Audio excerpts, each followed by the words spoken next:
The air at Forward Operating Base Panther was a gritty cocktail of diesel fumes, churned dust, and nervous sweat. It clung to the back of the throat, a constant reminder of their precarious perch in a valley that had chewed up and spat out 2 prior rotations. Into this cauldron of tension walked a woman who didn't belong. She carried a standard duffel, wore sterile fatigues devoid of unit patches, and possessed a stillness that was deeply out of place amidst the base's frantic energy. Her paperwork identified her as Specialist Anya Petrova, an administrative clerk reassigned for a records audit. Master Sergeant Thorne, a man whose spine had been forged from regulation manuals, was the first to intercept her. He took one look at her vague, heavily redacted orders and saw a problem. Records audit? Out here? We burn our classified trash in a 55-gallon drum, specialist. The only records we keep are ammo counts and body counts. His voice was a low growl, meant to intimidate, to provoke a reaction that would reveal her true purpose. Anya met his gaze without blinking. Her own voice was low and even, betraying no emotion. My orders are to report to the commanding officer, Master Sergeant. He snatched a flimsy folder from her hand. The colonel doesn't have time for this. He gestured vaguely at her, a dismissal of her entire being. You'll be confined to transient barracks until we can verify your status.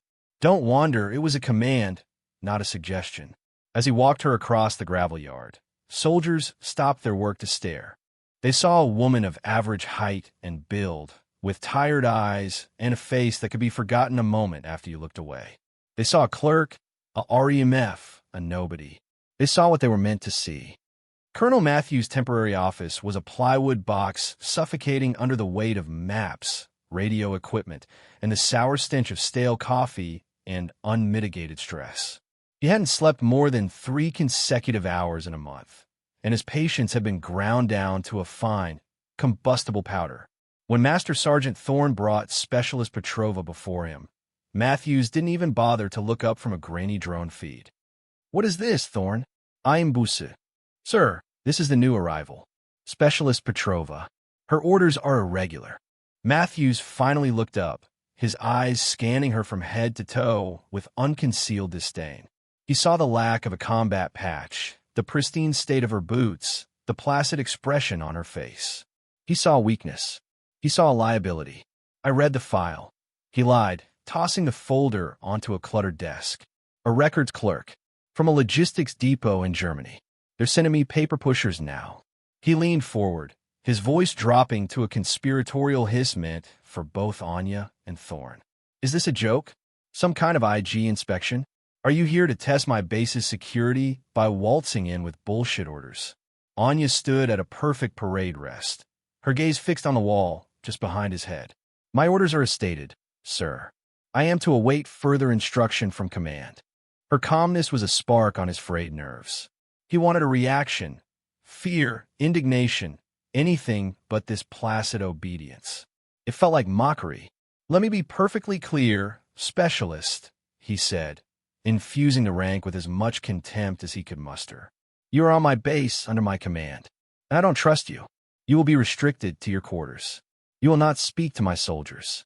You will not go near the perimeter, the armory, or the TOC. You are a ghost here until I get a straight answer from high command, which could take weeks. Are we understood? Crystal, sir, Anya replied. The single word, delivered with the same flat intonation, was somehow more infuriating than a full-blown argument. Matthews waved a dismissive hand. Thorne, get her out of my sight. Put a guard on her. I want to know if she so much as sneezes. As Thorne led her away, Matthews watched them go, a knot of unease tightening in his gut. The woman wasn't just a clerk. He didn't know what she was, but she carried herself with an economy of motion, a centered stillness he'd only ever seen in the most lethal of operators. But that was impossible. She was a clerk. The paperwork said so. He shook his head, turning back to the drone feed. He had real problems to worry about. The transient barracks was a corrugated metal container partitioned into 6 small cells, each furnished with a cot and a metal footlocker. A bored-looking private was posted at the only entrance. Anya was assigned a room at the far end. She dropped her duffel on the cot, the sound echoing slightly in the confined space. The guard watched her, expecting her to protest, complain, or perhaps show some sign of frustration. She did none of those things. Instead, she sat on the edge of the cot and became utterly still. But she wasn't resting. She was observing. From her small, grime-streaked window, she had a limited but useful view of the northern perimeter. She watched the guards on the wall, timing their rotations. They were predictable. 20 minutes on station, 5 minutes of idle chatter during the handover. Their gazes were mostly directed outward, into the bleak, rock-strewn landscape. They rarely looked down into the base itself. A critical flaw. Her hearing, honed by years spent in environments where the snap of a twig could mean life or death, filtered through the base's cacophony. She isolated the rhythmic clank of the motor pool, the distant pop-pop-pop of a firing range, and the hum of the generators. More importantly, she cataloged the silences in between. She noted the intermittent squelch of radio static, a sign of atmospheric interference, or, more likely, deliberate jamming. The chatter she overheard from passing soldiers confirmed it. For the past week, comms with recon teams had been spotty, especially with those operating near the Tasergar Ridge to the northeast. She analyzed the people. She saw the false bravado in the younger soldiers, a brittle shield against their fear. She saw the bone-deep weariness in the NCOs, the men and women holding the line with sheer force of will.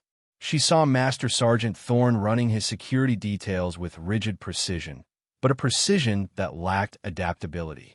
He was defending against a known enemy, following established doctrine. The deadliest threats, she knew, rarely followed the book. Her inner world was a silent storm of data processing. The sagging concertina wire on the north fence line wasn't just a maintenance issue. It was a potential infiltration point, just wide enough for a single man to crawl through. The blind spot beneath Guard Tower 3 wasn't an oversight. It was a fatal vulnerability. The intermittent radio jamming wasn't a nuisance. It was a precursor, a way for the enemy to test their capabilities and sow confusion before a major push. She was confined, but she was not contained. They had put her in a box, but from inside that box, she was mapping their entire world, identifying its fractures and fault lines. She wasn't just a prisoner. She was a diagnostician examining a patient who had no idea how sick it truly was. Every observation was a piece of a puzzle, and the picture forming in her mind was dark and imminent. She didn't need to see the enemy to know they were coming. She could feel their shadow in the flaws of the base's design, in the weary rhythm of its heartbeat.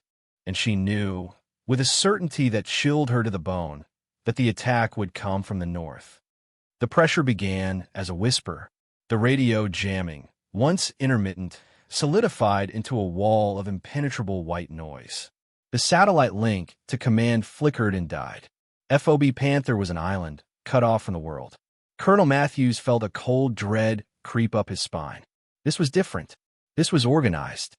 Then, the whisper became a roar.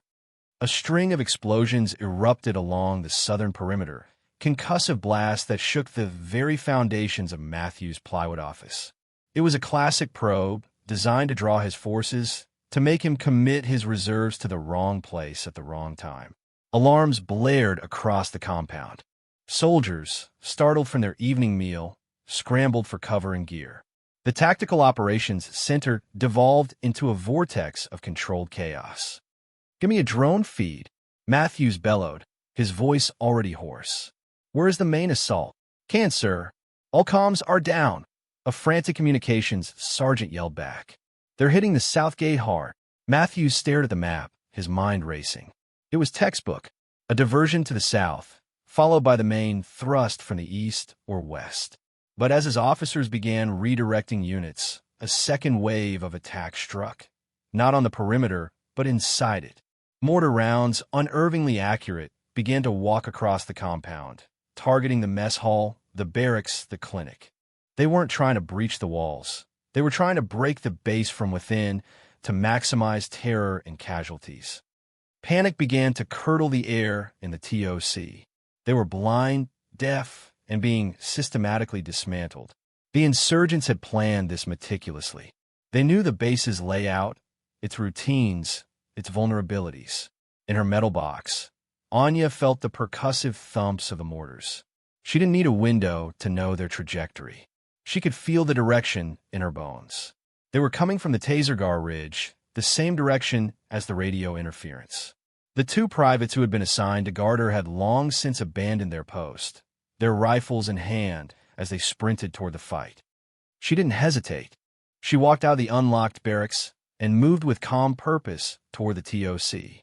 Her movement was fluid, efficient, drawing no attention in the swirling chaos.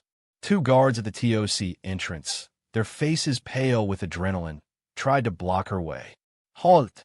No one enters without the colonels. Anya didn't break stride. In a motion too fast to properly track, she sidestepped the first guard, her hand deflecting his rifle barrel skyward as her other hand applied precise pressure to the nerve cluster where his neck met his shoulder. The guard's legs buckled, and he slumped to the ground, unconscious but unharmed. The second guard stared in shock for a half-second, just long enough for Anya to take his rifle, disengage the magazine, clear the chamber, and hand it back to him before he could even process what had happened. She pushed past him and through the door. The intervention was a quiet scalpel slicing through a tumor of chaos. Anya stepped into the maelstrom of the TOC, and for a moment, no one noticed her. Colonel Matthews was screaming for a sitrep that didn't exist. Officers were pointing at maps, their voices overlapping in a useless cacophony. Anya walked directly past them, her focus absolute. She went to the main communications console, where the sergeant was desperately trying to break through the jamming.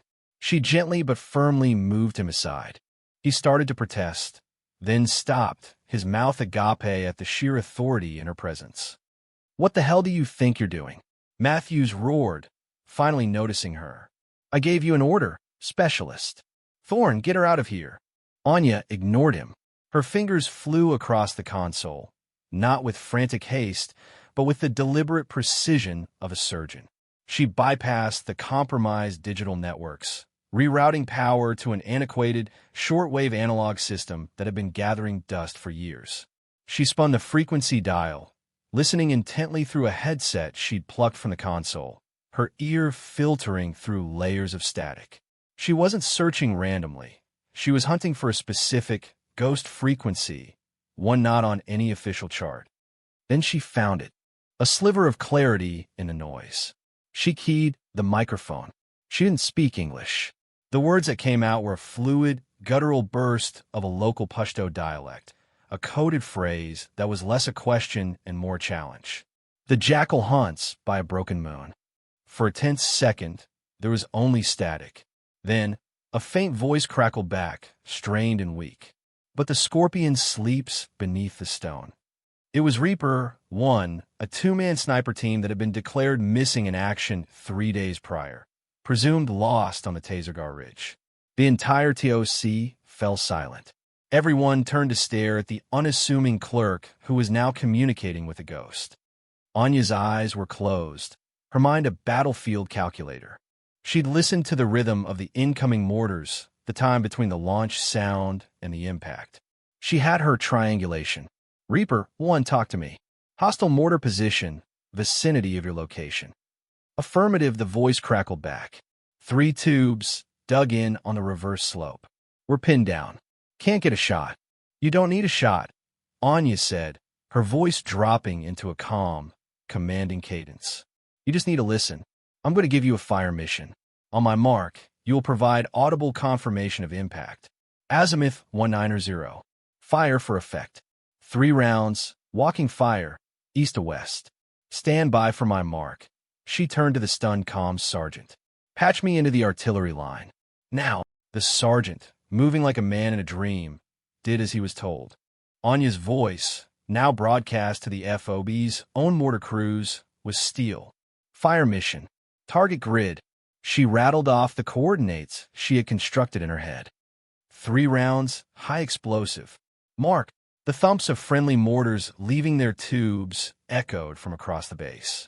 The TOC held its breath. 10 seconds passed, feeling like an eternity. Then, through the headset, the sniper's voice filled with awe. "Shack, that's a direct hit on tube 1. Second round on target. They're scrambling. Third round hit their ammunition pile. Jesus, secondary explosions everywhere. The mortars are gone. Reaper, 1 confirms, hostile position destroyed." Anya calmly placed the microphone back on its cradle. The relentless, terrifying drumbeat of incoming fire had ceased. In the sudden, profound silence of the TOC, the only sound was the hum of electronics. Dozens of lives had just been saved. The tide of the battle had been turned not by a colonel or a command decision, but by the quiet clerk they had dismissed and confined. Colonel Matthews stared at her, his face a mask of disbelief and dawning, terrifying comprehension. The question was no longer who she was, but what she was. The silence in the Tactical Operations Center was a living thing, thick with astonishment and a palpable sense of reality reordering itself. The men who, minutes before, had seen Anya as a nuisance now looked at her with a mixture of fear and reverence. Master Sergeant Thorne stood near the doorway, his face pale, replaying the effortless way she had disarmed his guards. He had spent a career cultivating an aura of implacable toughness, and she had bypassed it as if it were a beaded curtain. Colonel Matthews was the first to find his voice, though it was strained, stripped of its earlier arrogance. Who are you?" Anya's gaze swept over the tactical map, her mind already moving to the next problem. "The mortars were a fixing action," she stated, ignoring his question. "The southern probe was a feint. They were loud and violent to draw your attention. The real objective is something they want to acquire quietly while you're distracted." As if on cue, a new voice, panicked and raw, burst from field radio that had just flickered back to life. "This is Sentry Post 4. We have movement in the village. They're dragging someone from Elder Kale's compound. They have the Elder." Matthews swore, slamming his fist on the table. Elder Kale was their most critical local ally, the linchpin holding together a fragile peace with the local tribes. His capture would be a strategic catastrophe, undoing months of delicate work. "Give me a quick reaction force," he snapped. "I want. They'll be waiting for it." Anya cut in, her tone flat and final. "The village is a kill box. Narrow streets, rooftop firing positions. You send in a conventional force, you'll lose the Elder and half your men."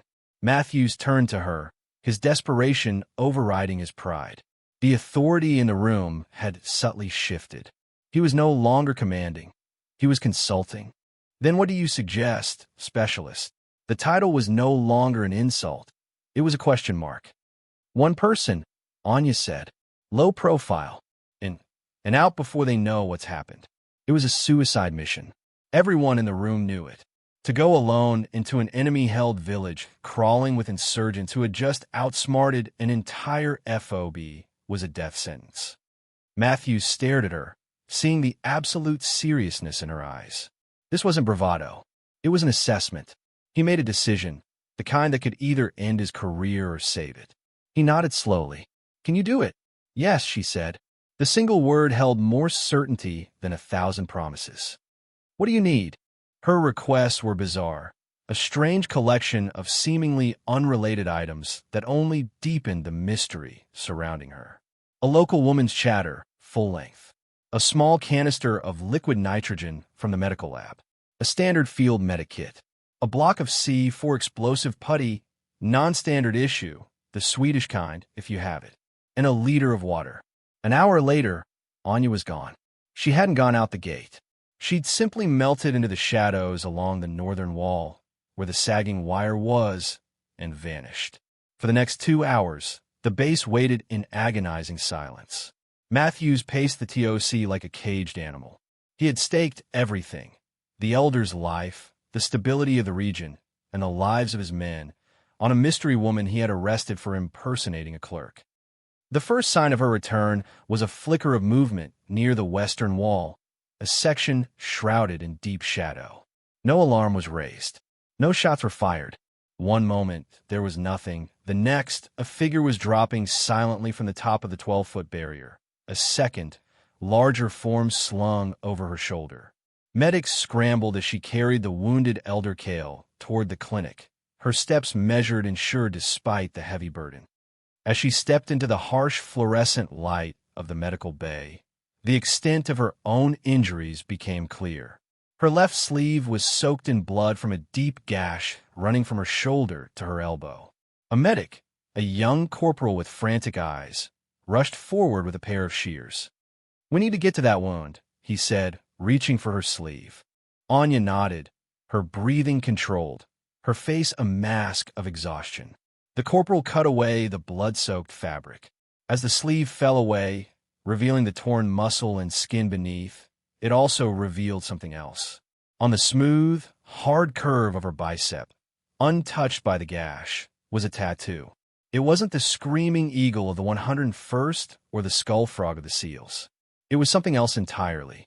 A jet-black trident, its tines sharp and lethal, was intricately intertwined with the ethereal outline of a ghost.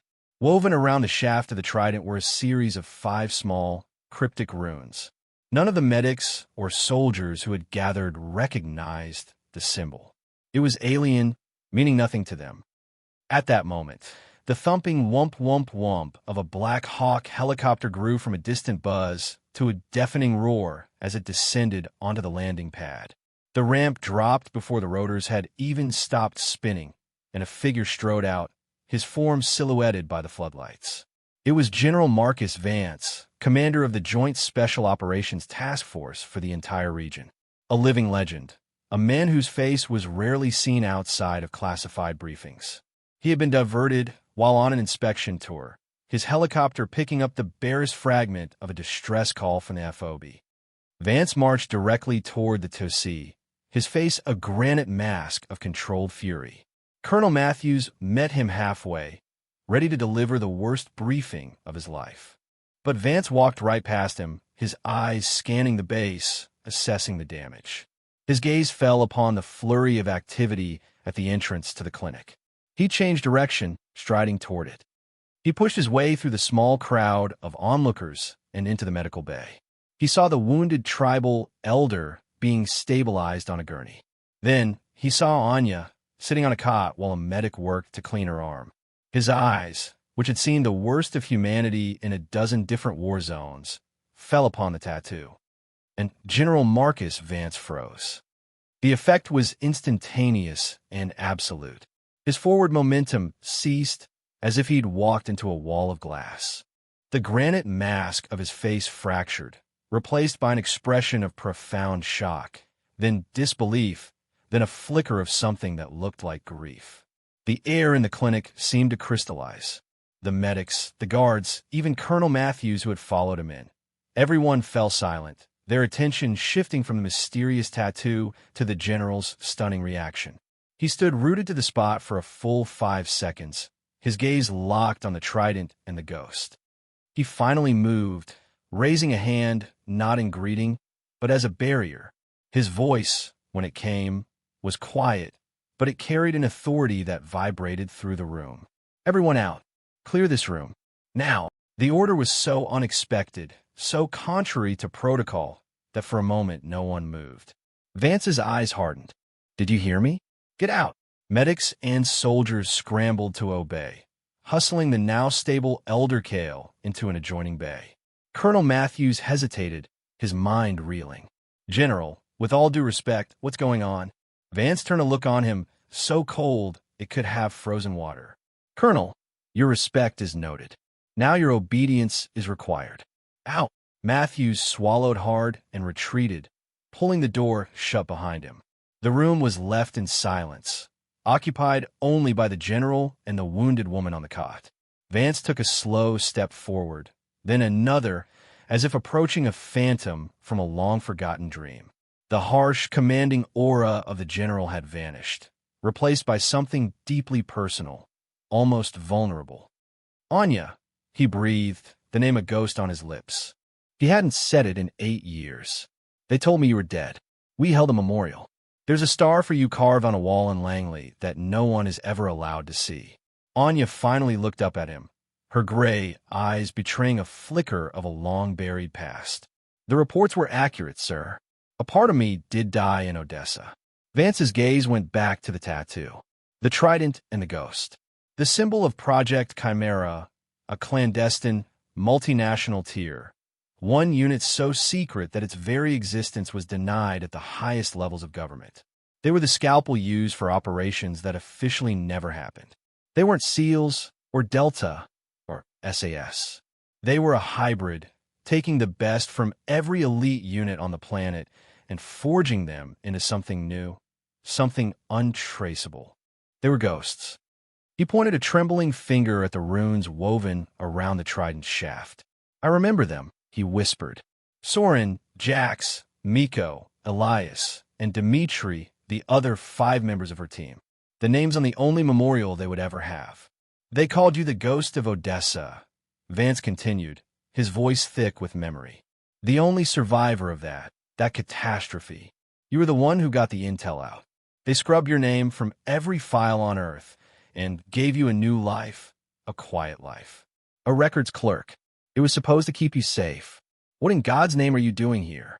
It seems trouble has a way of finding me, General, she said, her voice weary. Or maybe I have a way of finding it. Vance shook his head, a slow, sad motion. He saw the price of that life in the lines around her eyes, in the deep, abiding exhaustion she could no longer conceal. He had sent her and her team into Odessa. He had read the after-action report that listed her as killed in action. He had authorized the cover story. He reached out and gently placed a hand on her shoulder. Rest, Anya. You've done enough. He then turned and walked to the door, his entire posture transformed. The general was back, but now he was armed with a terrible and profound truth. He strode out of the clinic and came face to face with the anxious Colonel Matthews and a crowd of curious soldiers. Vance's eyes, hard as diamonds, found the colonel. Colonel Matthews, he began, his voice ringing with cold, absolute authority. You have a guest on your base. Her designation is Specialist Petrova.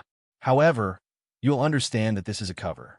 Her actual authority and security clearance supersede yours, mine, and anyone else in this entire theater of operations. A murmur went through the assembled soldiers.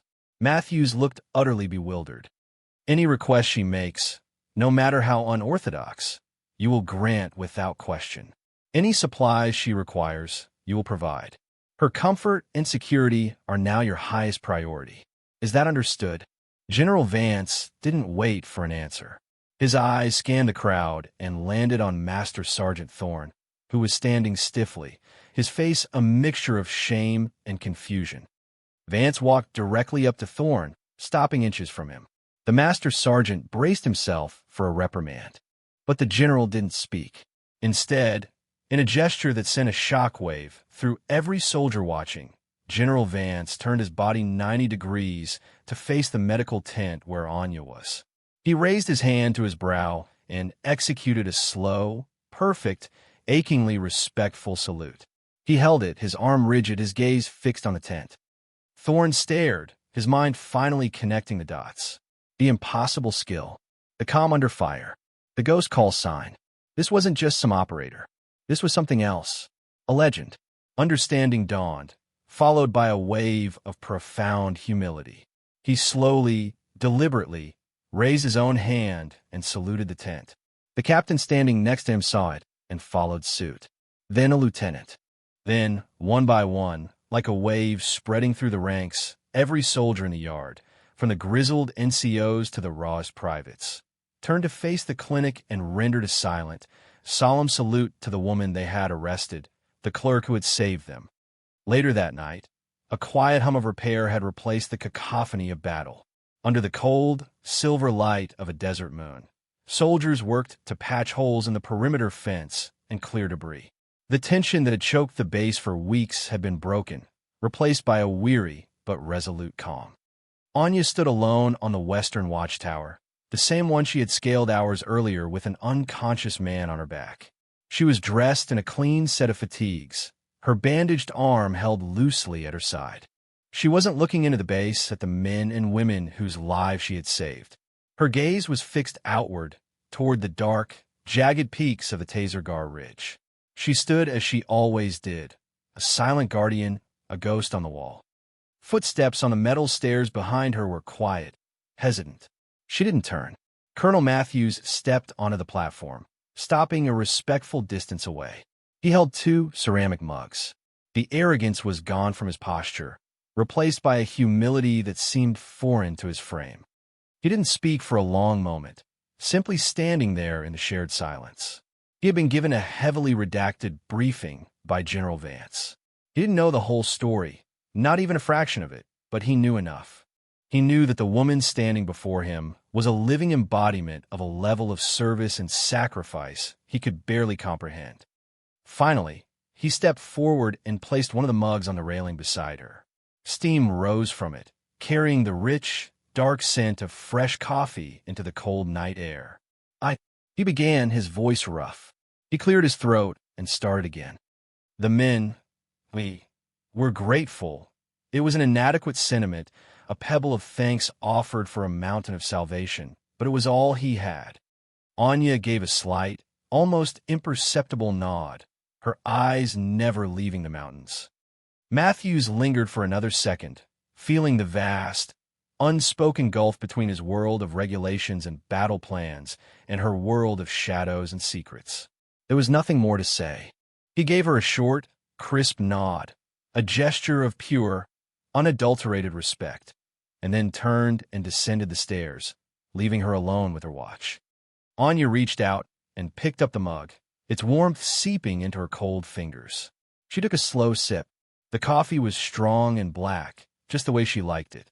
The steam curled up past her face, momentarily obscuring her view before dissipating into the vast, dark expanse of the desert. She remained there for a long time, a solitary figure against the horizon, a ghost who had been unwillingly called back to the world of the living. The base was safe for now, and the ghost was on the wall.